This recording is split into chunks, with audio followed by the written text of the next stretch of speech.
नमस्कार दोस्तों, online education में आपका स्वागत है। यह है DElEd fourth semester math trigonometry part 5 class. Trigonometry part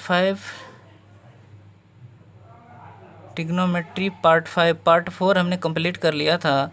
आज का हमारा टॉपिक है त्रिकोणमितीय का चार्ट।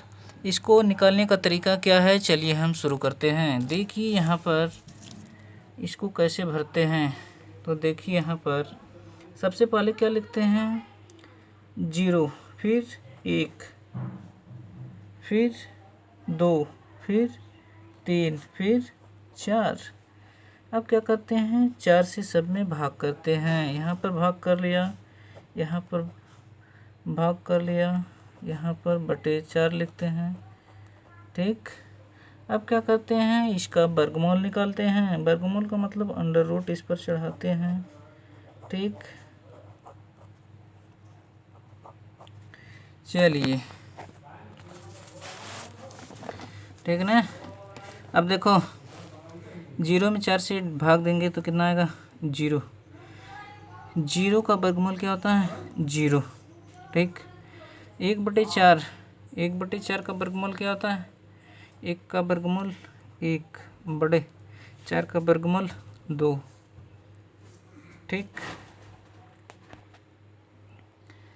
तो अब चलिए आगे आते हैं। यहाँ पर 2/4 है। ठीक, इसको कट करेंगे तो कितना आएगा, इसको जब कट करेंगे तो कितना आएगा, 2 दूना 4, 2 1 का नाम 2, यहाँ पर 1 से कटेगा, इसको 2 से कटेंगे तो यहाँ पर 2 आएगा। ठीक, तो करने में 1/2, तो 1 का वर्गमूल 1 होता है, 2 का वर्गमूल करने में 2 ही रहेगा, कामा। अब करने में 3/4, करने में 3 का वर्गमूल करने में 3 होगा, फिर 4 का वर्गमूल 2 होगा। अब ये तो 4/4 है, इसका मतलब कट कर 1 आ जाएगा, 1 का वर्गमूल 1 होता है। चलिए अब यहाँ पर चलते हैं। साइन थीटा में आते हैं। साइन 0 अंश का मान कितना होता है, 0।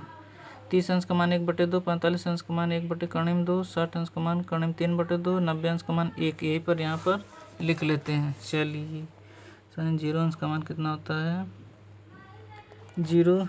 30 अंश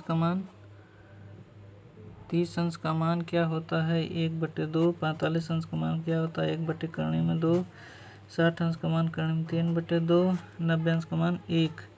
अब कास थीटा में क्या लिखते हैं, कास थीटा में इसको पीछे से लिख लेते हैं, इसको इधर से लिख लेते हैं। ये कास थीटा का मान पीछे से लिखते हैं, यही कास थीटा का मान होता है। चलिए सबसे पहले क्या लिखेंगे, उधर से 1 लिखेंगे यहाँ पर, फिर 3/2 यहाँ पर लिखेंगे, फिर 1/2 यहाँ पर, फिर 1/2 यहाँ पर, फिर 0 यहाँ पर लिखेंगे लास्ट में।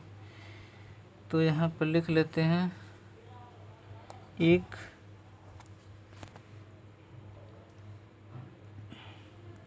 कर्णिम 3/2 इधर वाला लिखते हैं, फिर बीच में 1/2, फिर इसको इधर लिख लेते हैं 1/2, फिर लास्ट में 0। चलिए अब tan थीटा में आते हैं। tan का याद करना पड़ेगा। tan 0 अंश का मान कितना होता है, 0। 30 अंश का मान 1/2 में 3, 45 अंश का मान 1, 60 अंश का मान 3 और 90 अंश का मान अनंत, अपरिभाषित।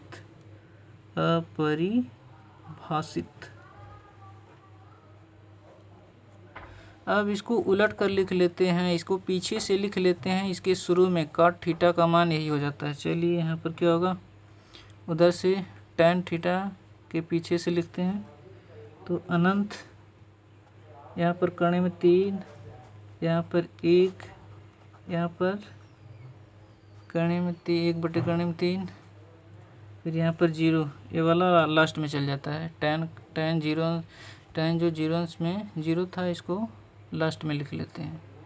ठीक, चलिए अब आते हैं सेक थीटा का। सेक थीटा का मतलब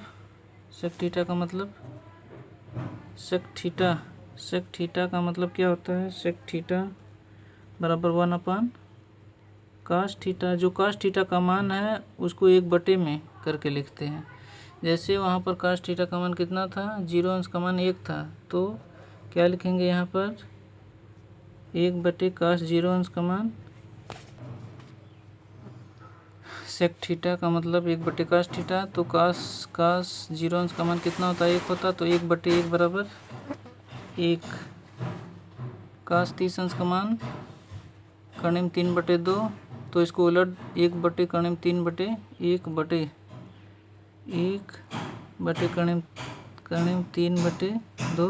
अब 2 ऊपर चल जाएगा तो कितना होगा 2/कर्ण में 3। फिर चलते हैं कास 45 अंश का मान कितना है, 1/कर्ण में 2, तो 1/कर्ण में 2 तो कितना होगा कर्ण में 2। उसी तरीके से 60 अंश का मान कितना होगा 2 होगा। 90 अंश का मान कितना होगा अनंत अपरिभाषित।